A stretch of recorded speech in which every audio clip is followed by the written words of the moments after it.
Twisha Christian. Today I want to discuss some of the things that I've been talking about as far as the indicators and what's going on with the gold markets and what central banks are doing, because it's very important. And I'm going to stress those certain issues because you guys need to see what's actually coming. Now, before we get into that, I do want to respond to Benny. I did a video which was my response to Benny, and then he did another video which he apologized for calling me a guru. And at first, like I said in the video, at first I didn't quite understand, because I don't really call myself a guru, and there are some other people that don't call themselves guru, but now I have a different understanding of what that word particular means. But I just want to say that there was really no apology needed. I believe that word guru has been applied mostly to the Dinar community, for those who talk and give rates and dates. You know, that's one of the things is I go back and I look and I remember at a lot of what was going on in the past. There was a lot of people giving dates and rates and all kind of crazy stuff. And when you look at what's going on now, they had a lot of people that were in the chat room, some of those people that have long gone disappeared. All you have to do is go to Dinar recaps and do your research back 3, 4, 5 years ago, and everything that a lot of people were saying. And they were all wrong because they didn't have the pieces to the puzzle. So I just wanted to say there was no apology needed.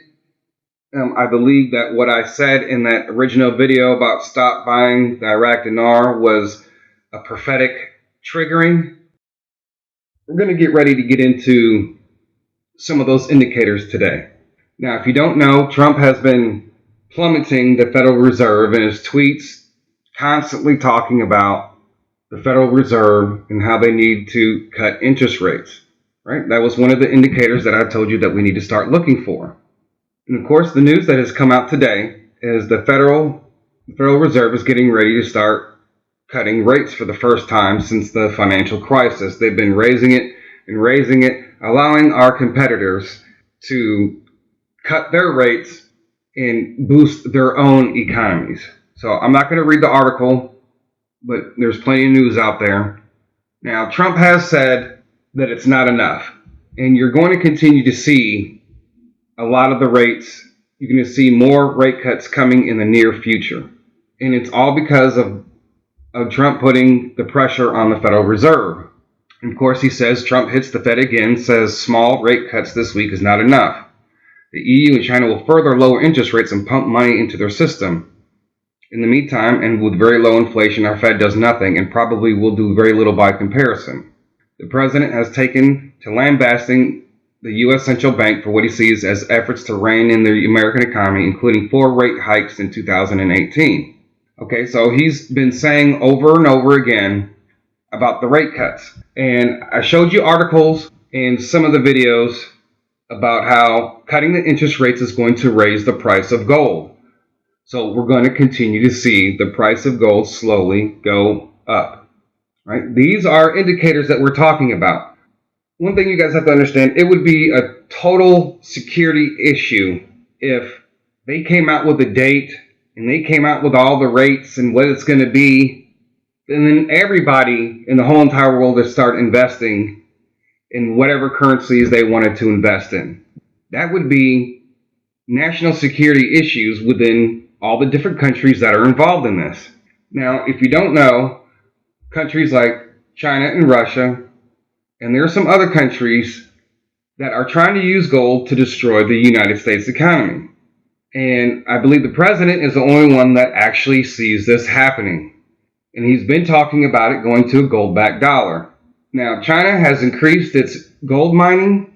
It's increased its gold holdings, and so has Russia over the last couple months.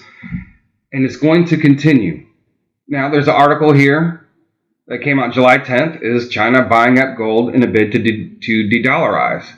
Yes, they are. I've showed you articles over and over again, and so is Russia. Now, you guys, one of the things that you have to understand is that before the current president took over, there was a lot of hatred between the U.S., China, and Russia under the previous administration. That continued on.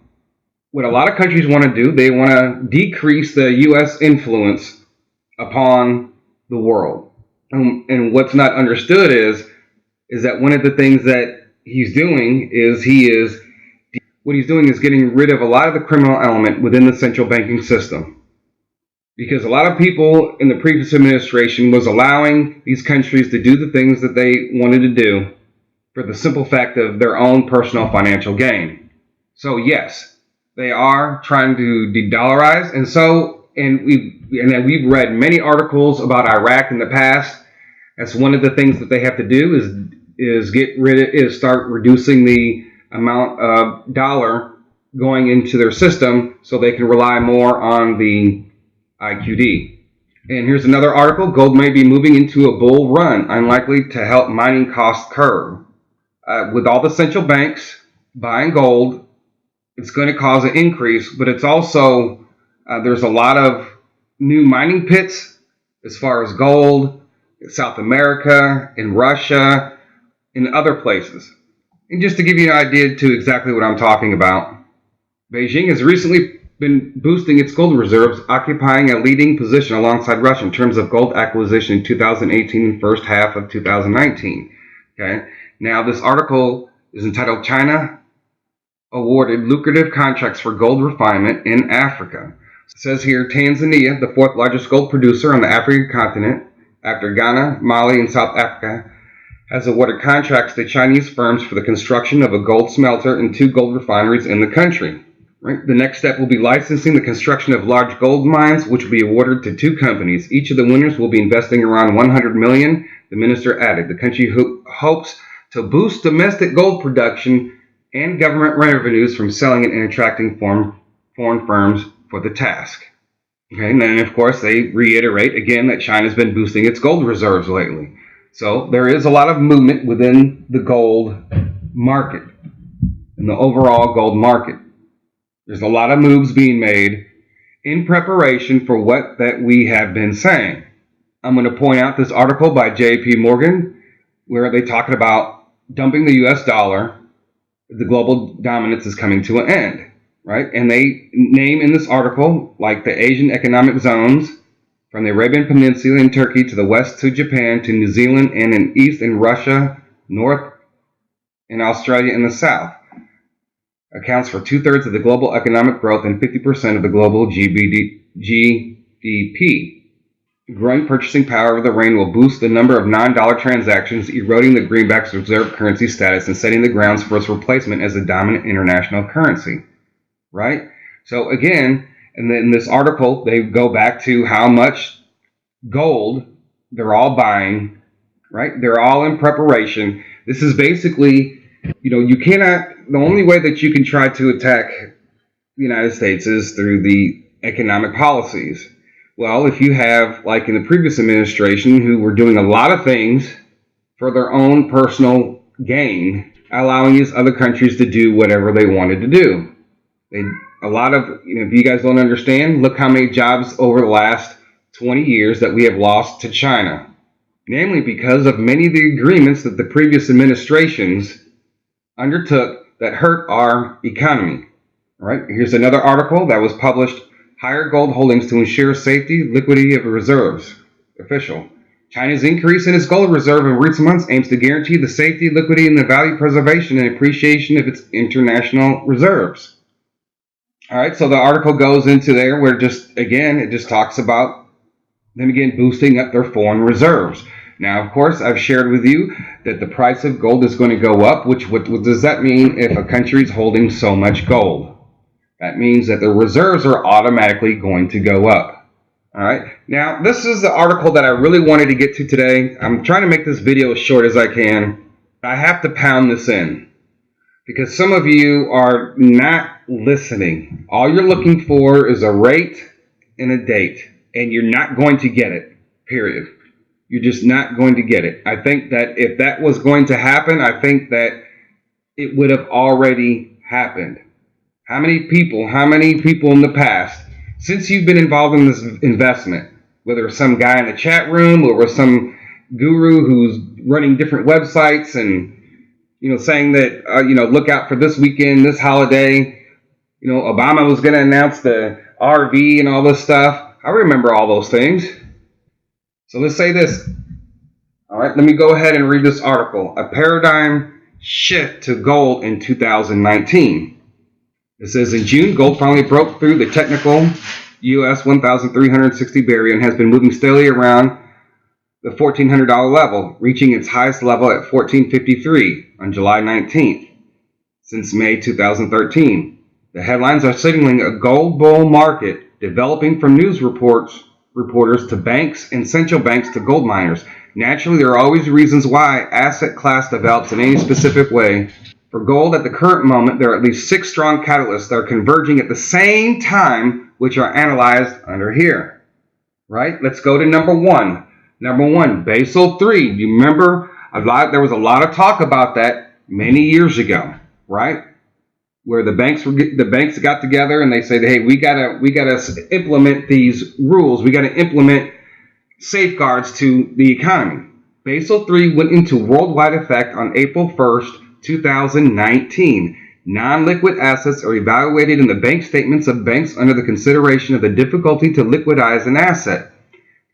Maybe a few percent, 10, 20, 25%, depending on the asset. For gold, the BIS decided that the banks are allowed to enter physical gold held without any value deduction, and thus gold is now considered in balance sheets as 100% equal to cash on account, a 0% realization risk weight. This is application for gold with a minimum purity of 995.0, i.e. fine gold. This signifies a reversal in attitude and policy in giving gold an official recognition in the international financial system, a step towards re-monetarization of gold. It's also the reason why there is no VAT on fine gold in the EU. Right? That's number 1. Now, Basel III is a set of international banking regulations developed by the bank for international settlements to promote stability in the international financial system. The Basel III regulations are designed to reduce damage to the economy by banks that take on excess risks. All right, so that just kind of gives you a basic understanding. I hope maybe Currency 365 Johnny can maybe go into more depth about that. All right, number 2, central banks are on a gold buying spree. Right, I don't have to read it because you know what? I've been telling you guys over and over and over. They are on a huge buying spree. Right, you see the 10 banks that have increased gold reserves by at least a ton so far in 2019. Russia, China, Turkey, Kazakhstan, India, Ecuador, Uzbekistan, Qatar, Colombia, and some other republic. Right, now we already know that Iraq has already bought a lot of gold, and they're actually are standing pretty decently so far. But I do expect the CBI to buy more gold. Right, I'm waiting for that next report to come out. After this month is over, I'm waiting for the August report, and that should be very interesting.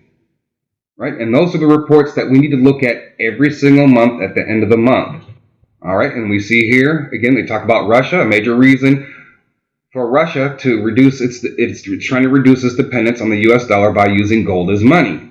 China's golden alternative. With the growing tensions in North Korea in 2017, the U.S. threatened to kick China out of the U.S. dollar system if it didn't close on North Korea. This would have left China struggling to import oil and engage in international trade, bringing its economy to a halt. In order for this not to happen, the Shanghai International Energy Exchange launched a crude oil futures contract denominated in Chinese yuan. This would be the first time that the large Chinese oil transactions are allowed to be made outside the U.S. dollar system since World War II. Large reserves of yuan are, however, a problem with most oil producers do not wish to maintain. As such, China has linked the crude futures contract with the ability to convert the yuan into physical gold without touching the Chinese government's official reserves through gold exchanges in Shanghai and Hong Kong. This will allow gold producers to sell oil for gold, completely bypassing any restrictions, regulations, or sanctions on the U.S. financial system. Additionally, a lot of money will flow into yuan and gold as opposed to U.S. dollars and treasuries. Do the math. China is the world's largest importer of oil. To date, China has imported an average of 9.8 million barrels of oil per day, which is at least to grow 1% a year. All right, so again, this is all their strategy to try to destroy the United States economy. Okay, here number 4, it talks about the Fed.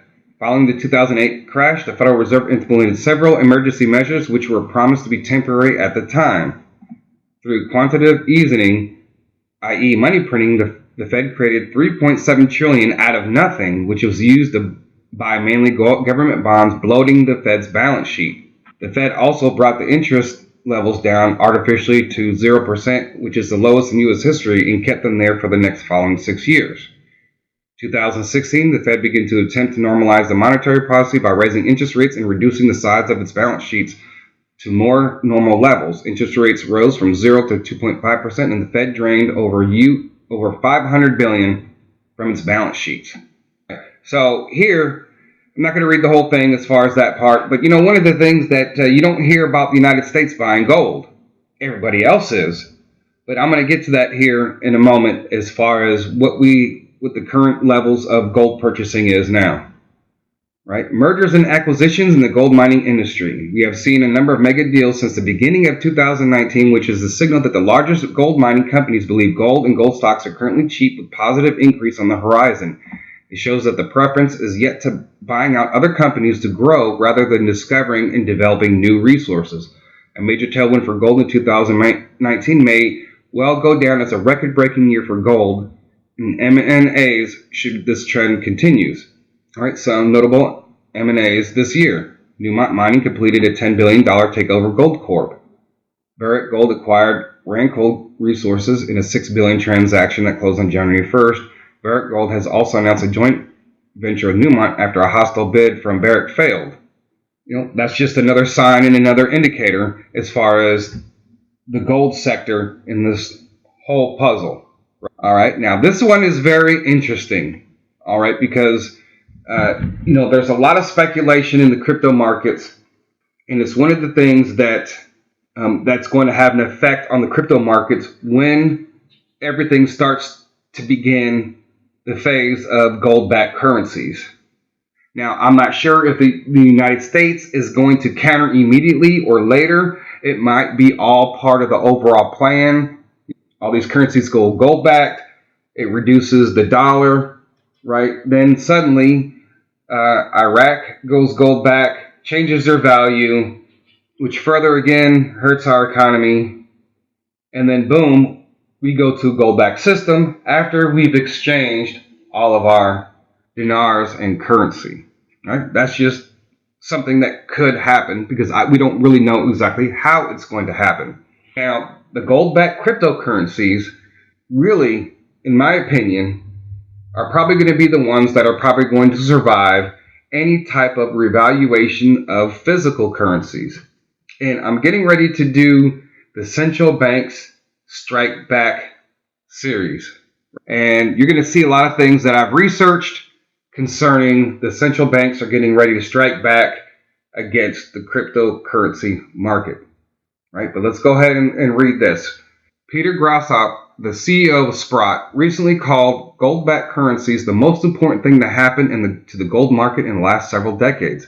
Gold-backed cryptos are currently shooting out of the ground as they combine the best of both, allowing anyone in the world to send small or large amounts of gold reliably and without interference, even with just the tap on your smartphone.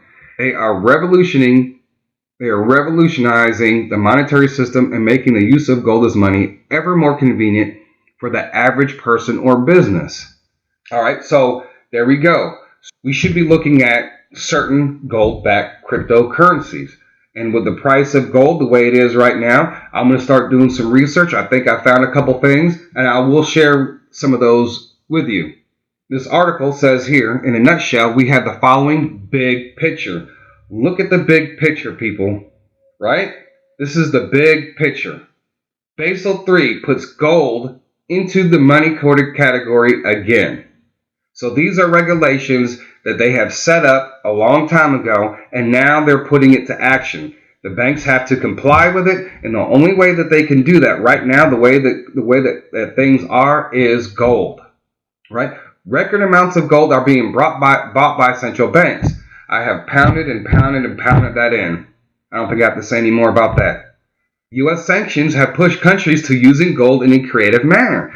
Now, isn't that interesting? Wouldn't that be, if that was the President of the United States' overall plan, is to put all these restrictions, all these sanctions on different countries and this and that in order to push them to start using gold? That's very interesting. I just want you guys to let that sink in.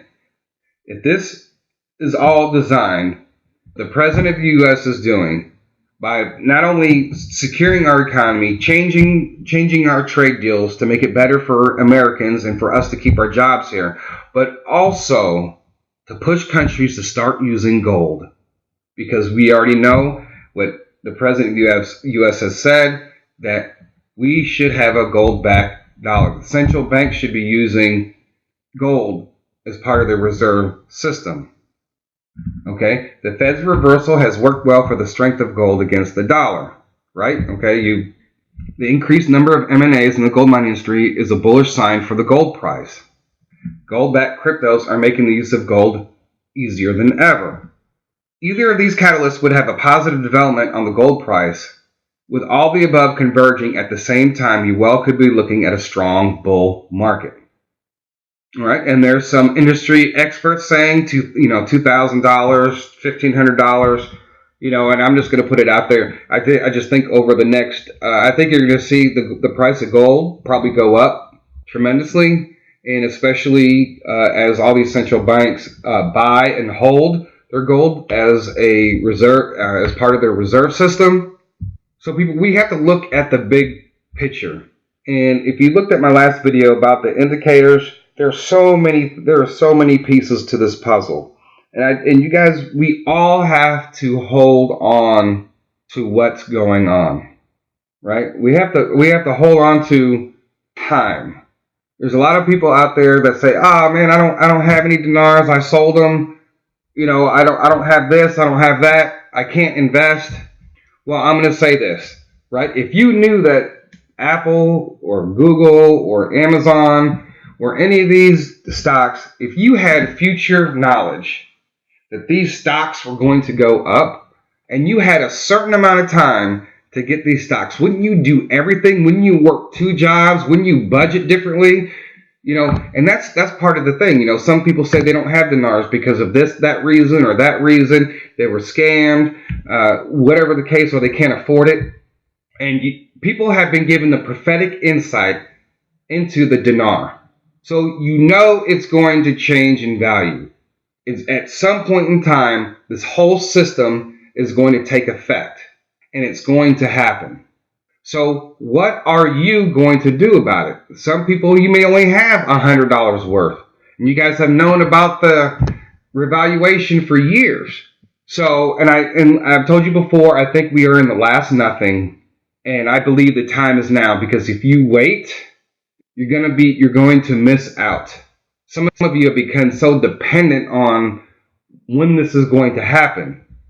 You have to, if you are going to invest, you're going to have to make changes in your life in order to be a part of this. This is what I say to those people who are trying to get more. This is what I'm going to say for those who don't have as much and you're trying to get more. You will do whatever you should be able to do whatever it takes and hold on to that, right? Some people work 2 jobs so that they can invest, because nothing is for free. This investment is not free. It's going to cost. And some of you are banking on these packages, right? This was something that I heard about back in 2011, that there's going to be this fund that's giving out $10 million at a time. And some of you are really depending on something that you don't even know. There's no website that you can go to refer to. There's nothing there, right? But you can buy physical currency. You can buy gold-backed cryptocurrencies, right? Some of you are waiting on things that are totally they're just totally unsure. At least I know from my research and what I see, what's happening within the financial markets and what's happening with the central banks and the currency. I have more faith now than I did 8 years ago. I have more faith now than I did 5 years ago, because I see the pieces of the puzzle being put together. So if I do want to buy more, well, you know what? I would have to sacrifice more of what I do. I'm going to have to go to work more to get what I need. But right now, I don't need any more. And some of you who only have $50 worth, I know somebody who only has a 125K note. Yeah, but they're buying video games. They're spending money on buying movies and going to the movies and going out to eat and all this and all these other things. But they don't want to sacrifice any of those things to get any more. They say, I can't afford any more. But yet you can go out and buy video games, like to go out to eat every other day, right? Instead of buying groceries. Just for some of you who can't afford to invest, just try to slim down everything like a month or two, right? Make the sacrifice. Make the sacrifice. If you had advanced knowledge, if you had advanced prophetic knowledge about what Amazon was going to do, would you have done everything you could do to buy the stock? Yes, you would have. And this is the same thing. Look at the big picture. It's the big picture. Everything is going gold. And there's other indicators. I want you guys to go back and take a look at that video because it's very important. There's many other pieces to the puzzle that have to be put in place for everything to work out in the way that God has put it together. Oh, before I go, I do want to show you guys all these other countries buying gold. There's one thing that they don't have. The United States has more gold than anyone else. And we should be looking for the United States to start, hopefully, I would hope they would start buying more gold. So I hope to see that here in the near future. But they have more gold than Russia and China combined. So whenever this takes place, whenever the United States counters with a gold-backed currency, the world economy better look out. Twisted Christian out.